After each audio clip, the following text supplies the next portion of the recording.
I have this saying that I've used, and if you have been around our church for a while, you've definitely heard me say it, is don't let people or circumstances steal your joy. Because they didn't give you the joy to begin with. They're not the origin of your joy. They can't take it away. Joy comes from the Lord. And if you've been around here a while, you've heard me say that, but you might not know the story of where that came from. There's a man that is very, very important to Bree and I's life, to our family, who he passed away, I think 2017, 2018. His name is Carl, and that was kind of one of Carl's life mottos. He's the first person who ever said that to me. He's the person who I kind of got that from, and really kind of adopted it as one of these things for myself of not letting people and circumstances steal my joy. Now, the incredible thing about Carl was he had a life that had plenty of circumstances that were not great. I think he had cancer 4 times, possibly 5. Multiple times, multiple battles with cancer, and that is eventually what took him. But he never let his circumstances, he never let how sick he was, he never let the treatments he was having to go through, the work he was having to miss, he never let any of that steal his joy, because his joy was not rooted in his health.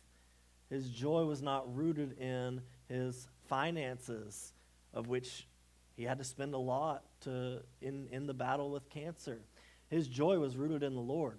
Another person that I think of is Bree's Aunt Lori.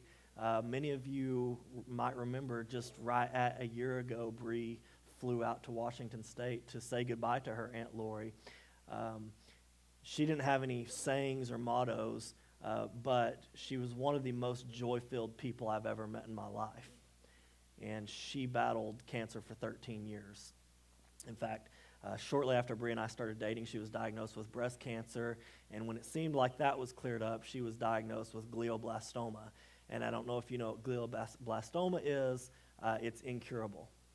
It is aside from just an absolute miracle from God, it is a terminal cancer. And so for 10 years, she did outlive the expectancy by many, many years. But for 10 years, she spent doing treatments, being sick, not knowing when is this thing going to take a turn for the worse. But she was another person that her health was not where her joy came from. Her joy was in the Lord. And so she was one of these types of people that she was impossible to be around without you experiencing just joy, without you feeling more joy at the end of it. And then pairing that, knowing like what she was going through, how she was feeling, how sick she was, what kind of mental game that had to have played, knowing that any time could be the time. And that's the type of person I want to be. I want to be the type of person that's full of joy no matter what. And really, as we look at week 3 of Advent being joy, one of the things that we need to recognize is that joy is it's one of the key components of our Christian faith. It's one of the things that if you are a Christ follower, joy should be a significant part of your life. 1 Peter 1:8 says that we have joy unspeakable. Or if you have a different translation, it might say we have joy inexpressible. And what Peter is getting at is in the midst of persecution, in the midst of the burdens that might come your way in life, that you can have joy that doesn't even make sense. You can have a type of joy that if people on the outside are looking in, they may say, why are you so happy? Why are you so joy-filled with X, Y, and Z that's going on in your life? How can you be experiencing joy like that? It's part of the Christian faith. And so as I was preparing for this Advent season, preparing for the messages, I just went to the Bible. There's so many passages that speak of joy. And so what I want to turn our attention to today is Psalm 126, which is not like, it's not your typical Christmas joy message. But as I read over it, I thought, man, I really, really like this, and I really love kind of the structure that it holds. So Psalm 126, we're going to read it through. In fact, why don't you stand with me as we read the passage together. It says, "When the Lord restored the fortunes of Zion, we were like those who dream. Then our mouth was filled with laughter, our tongue with shouts of joy. Then they said among the nations, the Lord has done great things for them. The Lord has done great things for us. We are glad. Restore our fortunes, O Lord, like the streams in the Negeb. Those who sow in tears shall reap with shouts of joy. He who goes out weeping, bearing the seed for sowing, shall come home with shouts of joy, bringing his sheaves with him." Thank you. You guys can have a seat. And you can, if you have a Bible, you can keep it turned there because we're gonna be referencing back to that again. But the author of this psalm, the psalmist here, he really gives us a blueprint of joy in our lives. He talks really about three things, and it helps us to have joy. It certainly helped them to experience joy, to have joy. And those things are remembrance, desires, and trust. He talks about what he remembered. He talks about the desires and trust. And so the first thing that the author here tells us is to remember. And I'm going to read some of these verses again. "When the Lord restored the fortunes of Zion, we were like those who dream. Our mouth was filled with laughter, our tongue with shouts of joy. Then they said among the nations, the Lord has done great things for them. The Lord has done great things for us. We are glad." One of the potential authors, we don't know exactly who the author is, but the most likely author of this particular psalm is Ezra. And Ezra has a book in the Old Testament, and it kind of tells the story of a returning from exile. And so what a lot of people believe is that the 126th Psalm is a response to that return from exile. What we see happening is these people, they have been enslaved to Babylon. And that was a very dark time in the history of the Israelite nation. That was a dark time in the history of God's people because what they experienced in Babylon, being forced to change everything about themselves, being forced to listen to a new curriculum, being forced to bow down to different idols, basically being forced to forget everything they knew about Yahweh to do things the way that the Babylonians wanted them to do. And so they're in it. Like, this is not a great season. So they recognize that God had done a great thing by bringing them out of that. Physically, they have returned from Babylon to their own land, but with this came the return of their spiritual blessings as well. Because in the Old Testament, when you read, it's a very common pattern that God is with the people whenever they are spiritually living for him. And God seems more distant because they have distanced themselves from him. And so that's what's happening in Babylon. And so whenever they return to a place of spiritual blessing as well. They remember where they were and what they were. They remember where God has taken them, and they remember what God has made them into, what God has done for them. And remembering was built into the Jewish way of life. They had all these different festivals, and it was all about remembering. And they still do this to this day. They have all these different festivals. We read a lot about them in the New Testament. When we read the Gospels, a lot of the places that Jesus interacted with people was at these festivals. Well, these festivals were set aside to remember what God had done. This was an important part of their life. They would party. They would have these different rituals. They would have dances. It was feast upon feast upon feast. I mean, it was a celebration of remembering. And the psalmist here says that this caused the nations to say, the Lord has done good things for you. What the author means by nations, he's not talking about just a different country of God's people. I mean, he's talking about pagan nations. And so when these nations saw what God had done for these people, even though they didn't worship Yahweh, even though they didn't subscribe to the same way of life as the Jewish people, it says that they are looking at these people and saying, surely God has been with you. Surely God has blessed you. God has done incredible and amazing things in your life. And let me just point out something. We are more effective evangelists when we are operating with joy than when we operate with despair. And yet somehow, as God's people, we walk around a lot of the time like we are not filled with the joy of the Lord. But what kind of an effect can it have on the people around us, on the world around us, when they see the joy in our lives? Because here's what I know. If a non-Christian person who is on the fence about this, if they see a Christian person who's just always in despair, always depressed, always anxious, there's not really much, like, what's the point? How has your life really changed? But when they see people who are going through it, who are walking through the deepest valleys, the darkest tunnels, who are walking through difficult seasons, and yet somehow are full of joy, that's a lot better evangelistic opportunity. And so let us be full of joy. Let us remember what God has done. And so you may have noticed we didn't turn the lights up this morning, and it's because this morning we're doing things a little bit differently. I'm building in some time for you to pray. And so you can do this in isolation by yourself. If you're sitting next to your spouse or somebody that you would like to pray with, you can do that. But I'm going to give you a few minutes to pray about remembering what God has done for you. And I've actually got some prompts that I'm fixing to put up on the screen here. Actually, you can go ahead and put those on the screen. Because I think sometimes when we say, pray about what you remember, what God has done for you, maybe it's hard to go there. So I put some prompts up here. So I want you to imagine during this prayer time, what would your life look like if Christ hadn't saved you?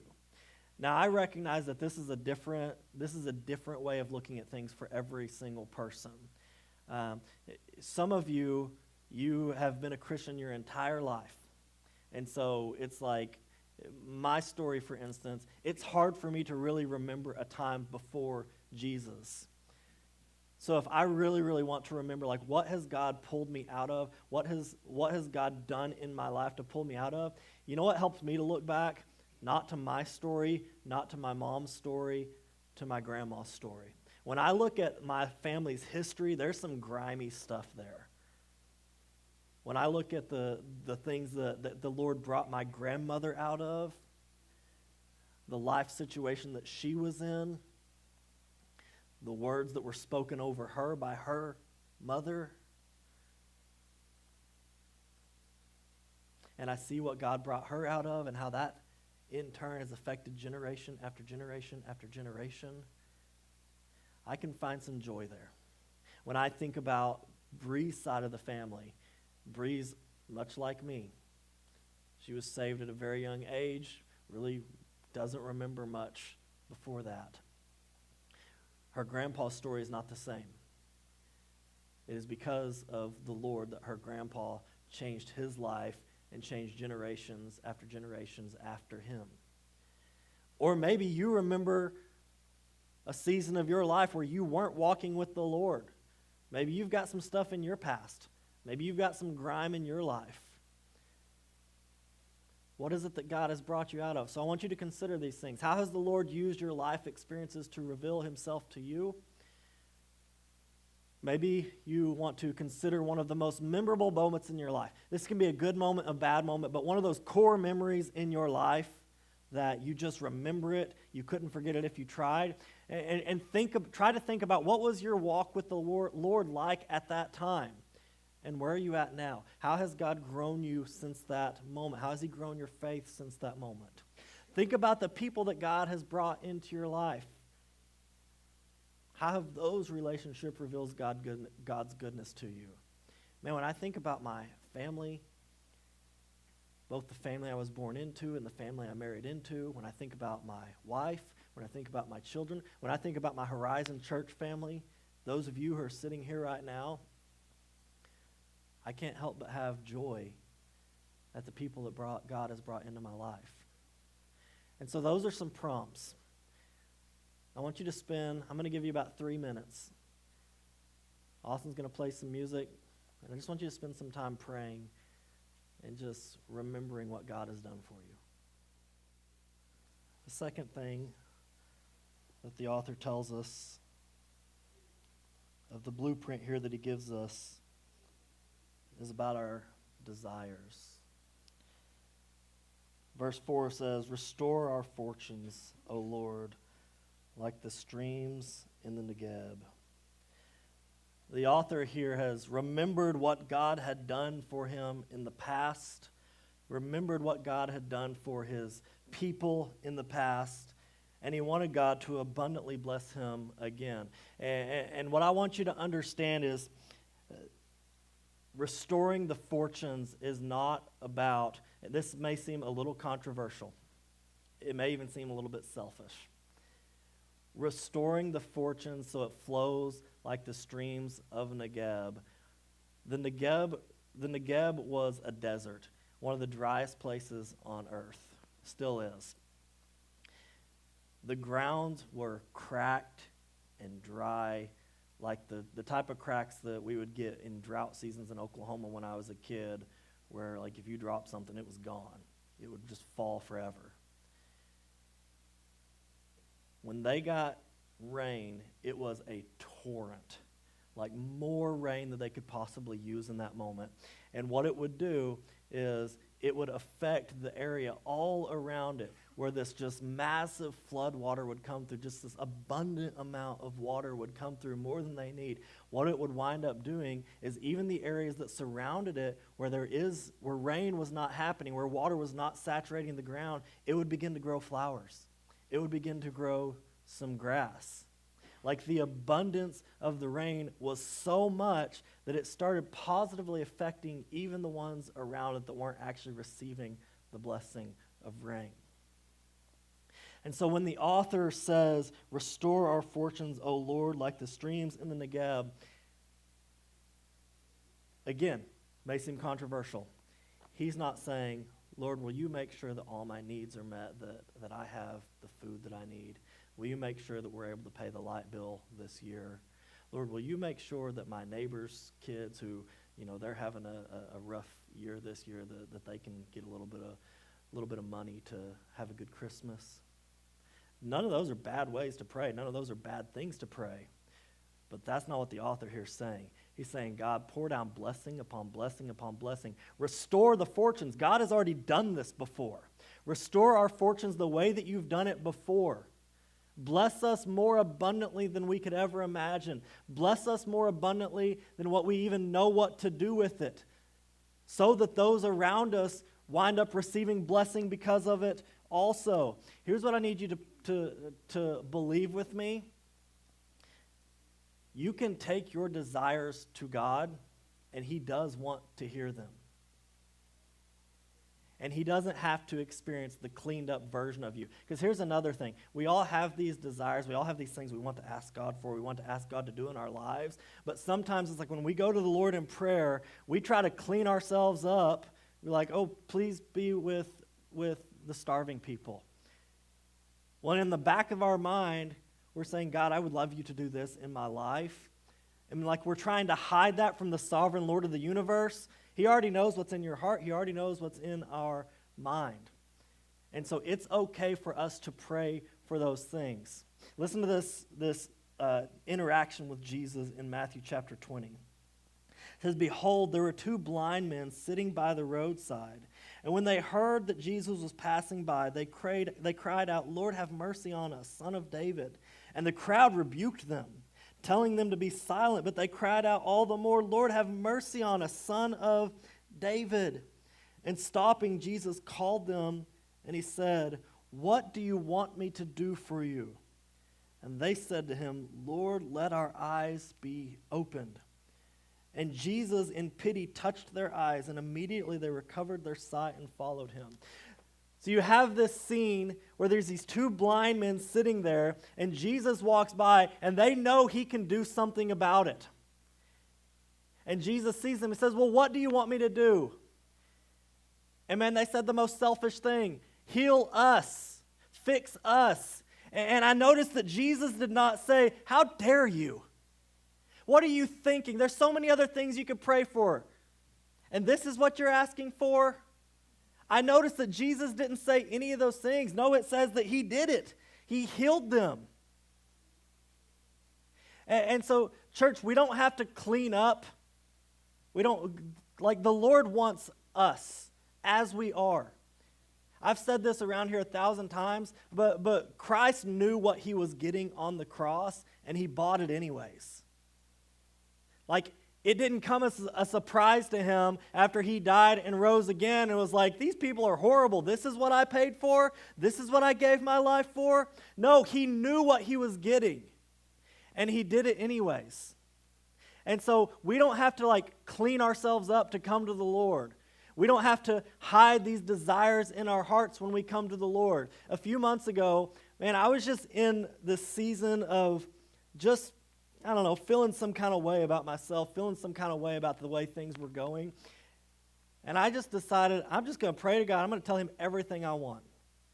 And so I kneeled down right here on probably a Tuesday afternoon or something, and I spent probably 5 or 10 minutes just praying to God and just saying, Lord, I'm not happy about these things, and this is what I'd really like you to do. And you know what happened at the end of that prayer? One, I knew God may not answer any of those things the way that I want him to, but two, my attitude was so much better.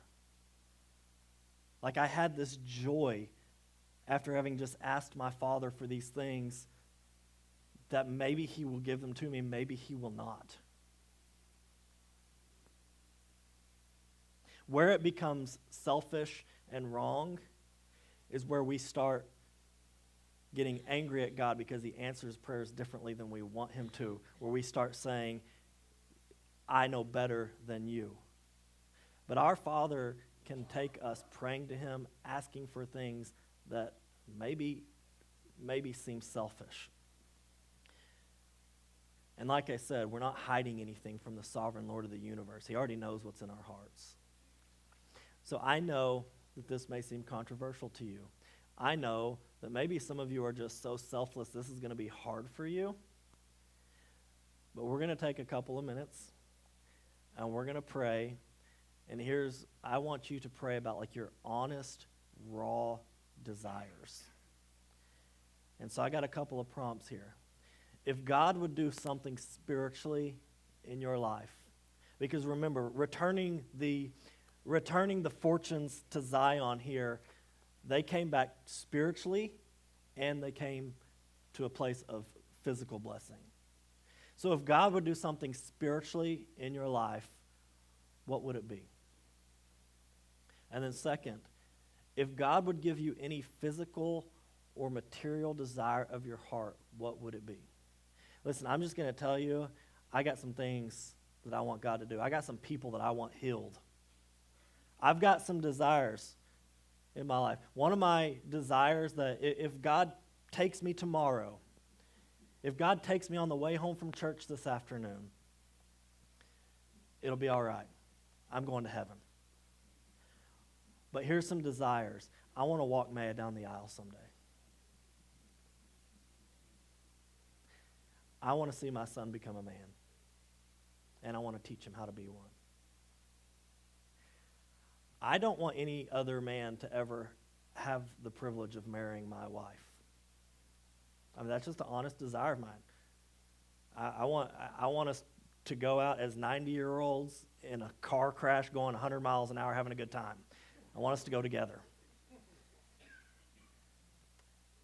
I want for Bree and I to get to a season of our life where we have both the time and the resources to experience retirement like you're supposed to experience retirement.